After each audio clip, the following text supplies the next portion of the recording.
So I have a Facebook friend whose life seems perfect.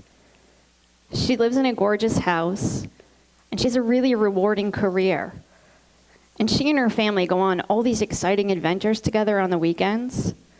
And I swear that they must take a professional photographer along with them, because no matter where they go or what they do, the whole family just looks beautiful.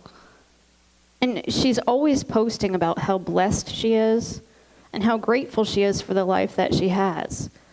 And I get the feeling she's not just saying those things for the sake of Facebook, but she truly means it. How many of you have a friend kind of like that? And how many of you kind of don't like that person sometimes? We all do this, right? It's hard not to do. But that way of thinking costs us something. And that's what I want to talk to you about today, is what our bad habits cost us.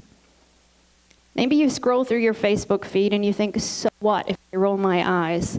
It's just 5 seconds of my time. How could it be hurting me? Well, researchers have found that envying your friends on Facebook actually leads to depression. That's just one of the traps that our minds can set for us. Have you ever complained about your boss? Or looked at your friends' lives and thought, why do they have all the luck? Can't help thinking that way, right? That way of thinking seems small in the moment. In fact, it might even make you feel better in the moment. But that way of thinking is eating away at your mental strength.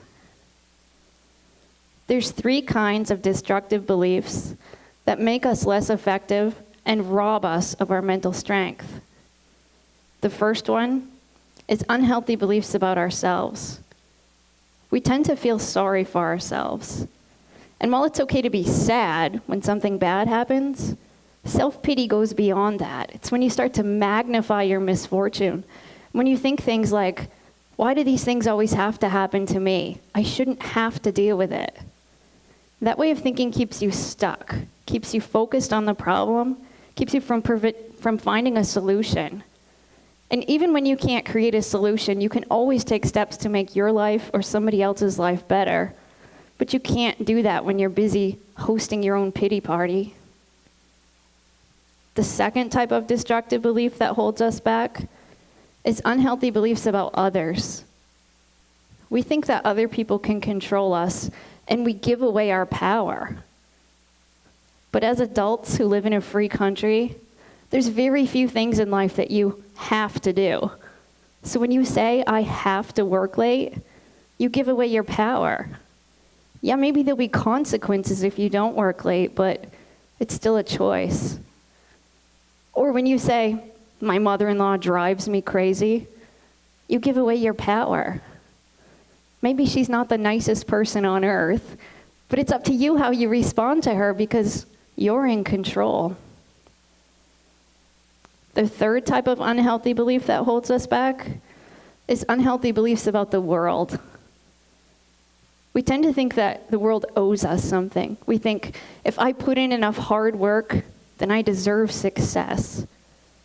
But expecting success to fall into your lap like some sort of cosmic reward will only lead to disappointment. But I know it's hard to give up our bad mental habits. It's hard to get rid of those unhealthy beliefs that we've carried around with us for so long. But you can't afford not to give them up. Because sooner or later, you're going to hit a time in your life where you need all the mental strength that you can muster. When I was 23 years old, I thought I had life all figured out. I graduated from grad school. I landed my first big job as a therapist. I got married, and I even bought a house. And I thought, this is going to be great. I've got this incredible jump start on success. What could go wrong? That all changed for me one day when I got a phone call from my sister. She said that our mother was found unresponsive, and she'd been taken to the hospital. My husband Lincoln and I jumped in the car and rushed to the hospital. We couldn't imagine what could be wrong. My mother was only 51. She didn't have any history of any kind of health problems. When we got to the hospital, doctors explained she'd had a brain aneurysm. And within 24 hours, my mother, who used to wake up in the morning saying, "It's a great day to be alive," passed away. That news was devastating to me. My mother and I had been very close. As a therapist, I knew on an intellectual level how to go through grief. But knowing it and doing it can be two very different things. It took a long time before I felt like I was really healing. And then on the 3-year anniversary of my mother's death, some friends called and invited Lincoln and me to a basketball game. Coincidentally, it was being played at the same auditorium where I'd last seen my mother on the night before she passed away. I hadn't been back there since. I wasn't even sure I wanted to go back. But Lincoln and I talked about it, and ultimately we said, maybe that'll be a good way to honor her memory.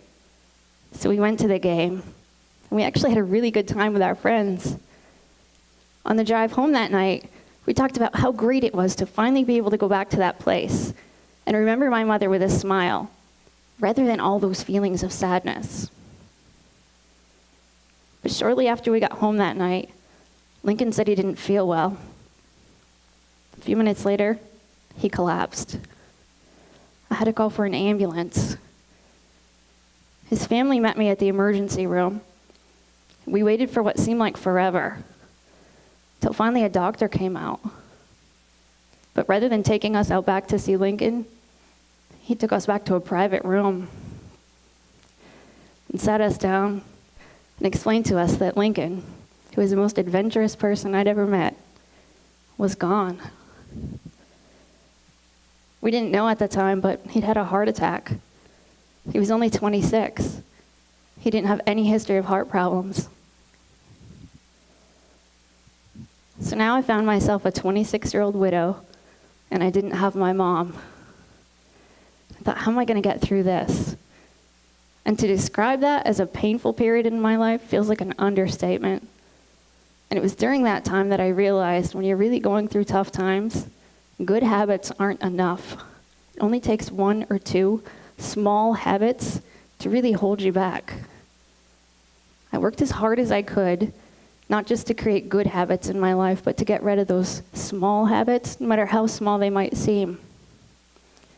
Throughout it all, I held out hope that someday life could get better. And eventually it did. A few years down the road, I met Steve, and we fell in love, and I got remarried. We sold the house that Lincoln and I had lived in, and we bought a new house in a new area, and I got a new job. But almost as quickly as I breathed my sigh of relief over that fresh start that I had, we got the news that Steve's dad had terminal cancer.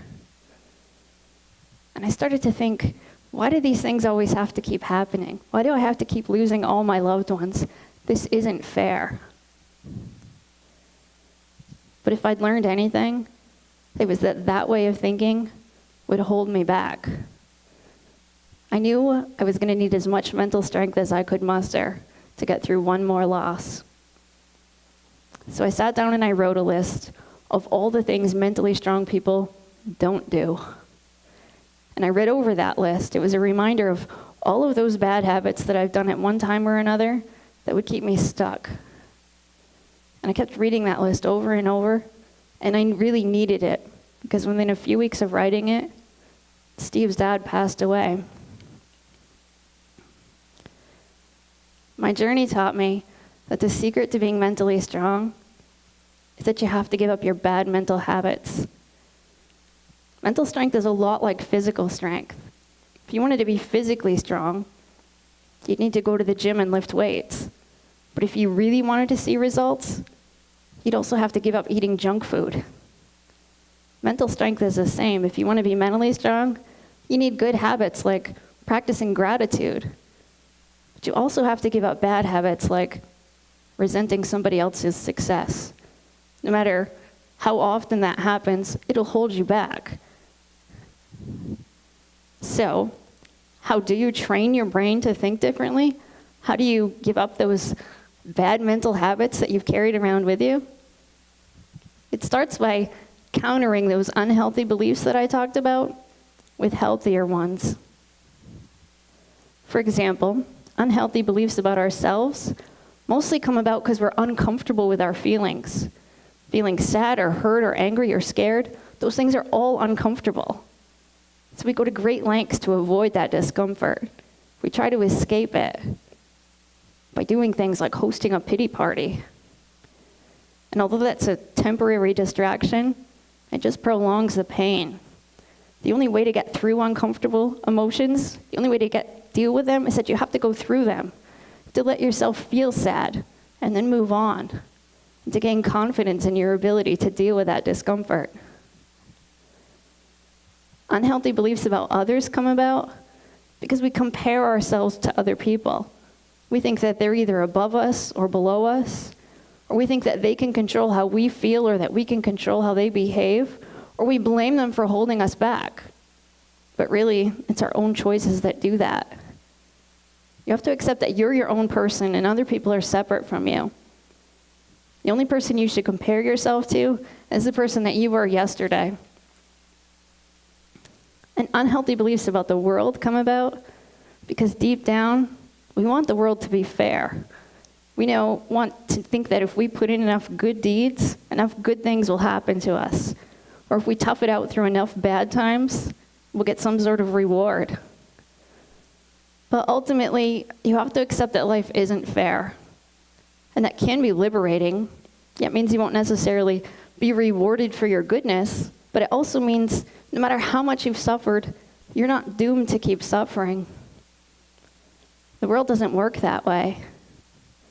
Your world is what you make it. But of course, before you can change your world, you have to believe that you can change it. I once worked with this man who'd been diabetic for years. His doctor referred him to therapy because he had some bad mental habits that were starting to affect his physical health. His mother had died from complications of diabetes at a young age, so he just believed he was doomed, and he'd given up trying to manage his blood sugar altogether. In fact, his blood sugar had gotten so high lately that it was starting to affect his vision, and he had his driver's license taken away, and his world was shrinking. When he came into my office, it was clear he knew all the things he could do to manage his blood sugar. He just didn't think it was worth the effort.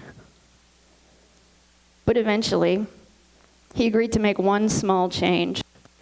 He said, I'll give up my 2-liter-a-day Pepsi habit, and I'll trade it in for Diet Pepsi. And he couldn't believe how quickly his numbers started to improve. And even though he came in every week to remind me how horrible Diet Pepsi tasted, he stuck with it. And once he started to see a little bit of improvement, he said, well, maybe I could look at some of my other habits. And he said I could trade in my nightly bowl of ice cream for a snack with a little less sugar. And then one day he was at a thrift store with some friends, and he found this beat-up old exercise bike. He bought it for a couple of bucks, and he brought it home and he parked it in front of his TV. And he started to pedal while he'd watch some of his favorite shows every night. And not only did he lose weight, but one day he noticed he could see the TV just a little bit more clearly than he had before. And suddenly it occurred to him, maybe the damage done to his eyesight wasn't permanent.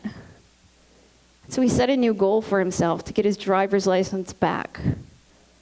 And from that day forward, he was on fire. By the end of our time together, he was coming in every week saying, okay, what are we going to do this week? Because he finally believed that he could change his world and that he had the mental strength to change it and that he could give up his bad mental habits. And it all started with just one small step. So I invite you to consider what bad mental habits are holding you back. What unhealthy beliefs are keeping you from being as mentally strong as you could be? And what's one small step that you could take today, right here, right now? Thank you.